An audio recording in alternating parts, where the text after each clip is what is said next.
Assalamualaikum warahmatullahi wabarakatuh. Bagaimana kabarnya anak-anak ibu hari ini? Semoga selalu sehat dan dalam lindungan Allah Subhanahu wa Ta'ala. Amin. Nah, pada pelajaran sebelumnya, anak-anak ibu telah mengetahui tentang 3 bentuk interaksi sosial. Apa kalian masih ingat 3 bentuk interaksi sosial itu? Iya, yang pertama adalah interaksi sosial antara individu dengan individu. Contoh bentuk interaksinya adalah seperti kalian bertemu teman dan saling berbicara satu sama lain, ataupun saat kalian sedang sakit dan berobat ke dokter. Itu adalah contoh interaksi sosial antara individu dengan individu. Contoh interaksi sosial yang kedua, apa kalian masih ingat? Iya, contoh interaksi sosial yang kedua yaitu interaksi sosial antara individu dengan kelompok. Contohnya seperti seorang guru yang sedang mengajarkan muridnya. Itu adalah bentuk interaksi sosial individu, guru, kelompok, muridnya. Dan yang kedua adalah interaksi sosial antara kelompok dan kelompok. Kalian pasti pernah melakukan interaksi sosial ini. Contohnya saja ketika pertandingan bola antara kelas 5A dan 5B. Kedua kelas ini sedang melakukan interaksi, yaitu bermain sepak bola. Interaksinya adalah kelompok dengan kelompok. Diingat ya anak-anak. Nah, pada pembelajaran hari ini, Ibu akan memberitahukan kalian tentang manfaat interaksi sosial. Saat kalian membuka mata dan tidur kembali, kalian akan selalu mengalami interaksi dalam kehidupan. Interaksi-interaksi sosial itulah yang akan membentuk pribadi kita. Ada 8 manfaat interaksi sosial. Yuk kita cek. Yang pertama adalah memenuhi kebutuhan hidup.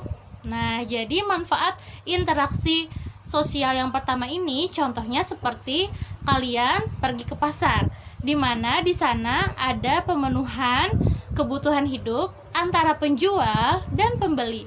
Penjual ingin menjual barang dagangannya dan pembeli ingin membeli kebutuhan hidupnya. Oke, yang kedua, manfaat interaksi sosial yaitu memperkuat kerjasama. Nah, memperkuat kerjasama ini contohnya seperti kerja bakti.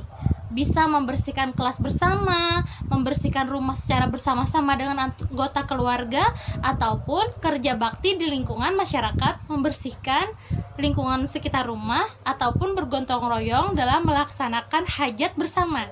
Seperti kayak orang berpengantinan, itu saling membantu satu sama lain. Dan yang ketiga adalah menciptakan kerukunan. Menciptakan kerukunan ini bentuk interaksi sosial yang berikutnya. Contohnya saja kalian sedang bertemu dengan teman di jalan. Kalian saling menyapa dan memberikan salam. Itu tanpa kalian sadari adalah bentuk interaksi sosial yang menciptakan kerukunan satu sama dengan yang lainnya. Dan yang berikutnya adalah mengembangkan sikap toleransi. Interaksi sosial berikutnya ini adalah contohnya, Indonesia merupakan negara yang begitu luas dan banyak mempunyai populasi manusia. Setiap suku dengan suku lainnya itu berbeda, di mana kalian harus mengembangkan sikap toleransi karena berbeda bahasa misalnya, berbeda warna kulit, berbeda agama, dan lain sebagainya. Jadi interaksi sosial yang harus saling dikembangkan yaitu adalah sikap toleransi. Interaksi sosial berikutnya yaitu menambah wawasan. Contohnya seperti interaksi sosial yang ada di sekolah. Kalian menyaksikan atau menyimak guru yang sedang mengajar kalian. Kalian dapat belajar berbagai macam pengetahuan. Contohnya seperti matematika, IPA, IPS, agama, ataupun pergaulan. Bagaimana caranya kalian memahami teman kalian, bagaimana sifatnya, bagaimana karakternya, dan lain sebagainya.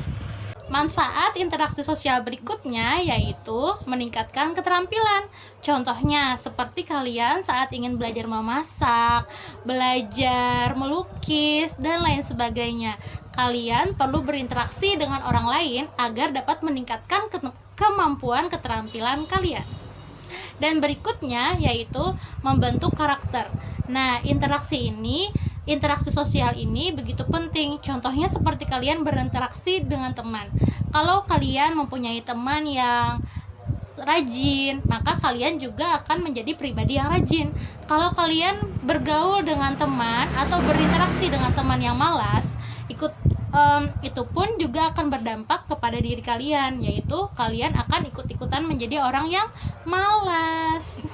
Manfaat interaksi sosial yang terakhir yaitu mengetahui budaya lain. Nah, mengetahui budaya lain ini dengan kalian berteman ataupun berinteraksi dengan orang lain di luar pulau ataupun di luar suku kalian misalnya.